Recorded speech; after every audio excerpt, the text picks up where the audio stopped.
ترجمان Azad Jammu Kashmir police D I G Irfan Masood عام کشفی نے کالعدم مشترکہ عوامی پریس ایکشن کمیٹی کانفرنس میں کے خطاب کرتے ہوئے کہا ہے کہ حکومت آزاد کشمیر اور حکومت پاکستان نے ہمیشہ مذاکرات، مفاہمت اور عوامی مسائل کے حل کو ترجیح دی۔ 4 اکتوبر 2025 کے معاہدے کے تحت کالعدم عوامی ایکشن کمیٹی کے 38 مطالبات وسیع تر عوامی مفاد میں منظور کیے گئے، تاہم کالعدم عوامی ایکشن کمیٹی بنیادی حقوق کے مطالبات سے ہٹ کر ریاست مخالف مقاصد کی جانب مائل ہوئی، جس کے باعث عوامی ایکشن کمیٹی کو قانون کے مطابق کالعدم قرار دیا گیا۔ ترجمان آزاد حکومت ریاست جموں کشمیر نے کہا کہ گزشتہ 36 روز سے جاری دھرنے کے باعث پونچھ ڈویژن میں خوراک، ادویات اور ضروری اشیاء کی ترسیل شدید متاثر ہوئی، جبکہ شاہراہوں اور رابطہ سڑکوں پر رکاوٹیں کھڑی کر کے عام شہریوں کی آمد و رفت مکمل طور پر معطل کی گئی،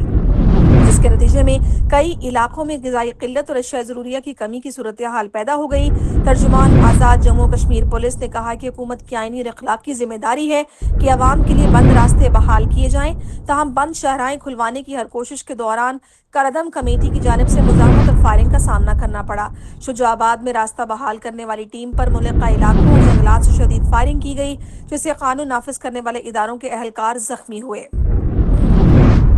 جبکہ ارجا جنڈالہ میں بند راستہ کھولنے کے دوران ڈوزر پر فائرنگ سے ڈوزر آپریٹر زخمی ہوا اور زخمی ڈوزر آپریٹر کو منتقل کرتے وقت سیکیورٹی فورسز پر بھی فائرنگ کی گئی۔ انہوں نے کہا کالعدم عوامی ایکشن کمیٹی کے شرپسندوں کی جانب سے اشیاء خورنوش لے جانے والے ٹرکوں پر حملے، لوٹ مار اور ڈیزل نکالنے کے واقعات کسی پرامن احتجاج کی عکاسی نہیں کرتے۔ ترجمان آزاد حکومت ریاست جموں کشمیر نے کہا کہ کالعدم عوامی ایکشن کمیٹی کی جانب سے خواتین اور بچوں کو قانون نافذ کرنے والے اداروں کے سامنے انسانی ڈھال کے طور پر استعمال کرنے، انہیں ان کی مرضی کے خلاف دھرنے میں رکھنے اور ان کے ہاتھوں میں قرآن مجید اور سفید جھنڈے دے کر آگے لانے کی منصوبہ بندی کی اطلاعات موصول ہوئی ہیں، جو قابل مذمت ہے۔ قرآن مجید کو کسی بھی تصادم یا مہاجرائی میں استعمال کرنا مذہبی تقدس اور اسلامی تعلیمات کے منافی ہے، جس کی بالکل اجازت نہیں دی جائے گی۔ انہوں نے کہا کہ اشتعال انگیزی، سرکاری املاک کو نقصان پہنچانا اور قانون نافذ کرنے والے اداروں پر حملے ناقابل قبول ہیں۔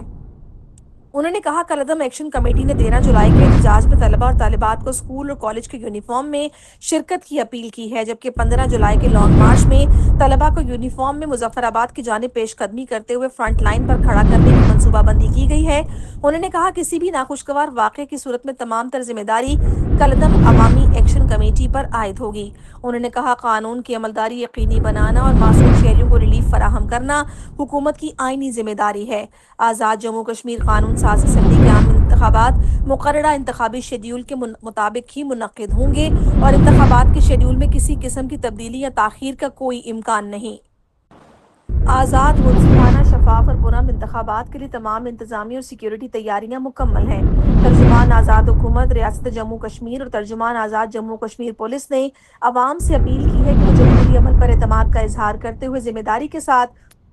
اپنا حق رائے دہی استعمال کریں، اشتعال انگیز پروپیگنڈے، افواہوں اور تفرقہ انگیز بیانیوں کو مسترد کریں، کیونکہ ریاست کا امن، استحکام اور قانون کی بالادستی ہر شہری کی مشترکہ ذمہ داری ہے۔ انہوں نے کہا کہ آزاد کشمیر کے پرامن تشخص کو نقصان پہنچانے والی گمراہ کن مہمات سے ہوشیار رہنے کی ضرورت ہے اور حکومت اور ریاستی ادارے ہر قیمت پر امن، قانون کی حکمرانی اور عوامی مفاد کا تحفظ یقینی بنائیں گے۔